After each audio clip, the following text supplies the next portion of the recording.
Hello, হ্যাঁ দোস্ত বল। তোর রূপের এখন নাকি একটা পাগল পেয়ে পড়ছে। তোর আবার ওর সাথে প্রেম প্রেম করার চিন্তা আছে নাকি? এই, তুই আমাকে এইসব কথা বলার জন্য ফোন দিছিস? হ্যাঁ রাখ ফোন।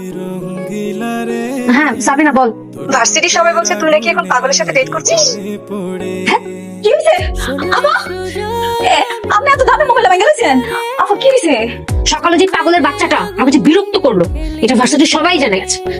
এখন সবাই বলছে আমি নাকি পাগলের সাথে প্রেম করবো। সবাই এখন তো ফোন দিয়ে আমার সাথে মজা নিচ্ছে।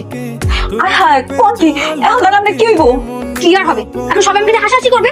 আপনি পাগল মানুষ দেখে কিছু কইলেন না, আর ঘটনা এত দূর ঘটে গেল গা। ওর পাগলামি আমি বের করছি, তুই শুধু একটু দেখ। কবিতার আছে তোমার খাই দেবো পারবি?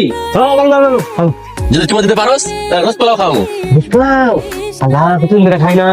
সত্যি রসপলা খাওয়ানি? হ্যাঁ সত্যি খাও না রসপলা খাওয়ানি?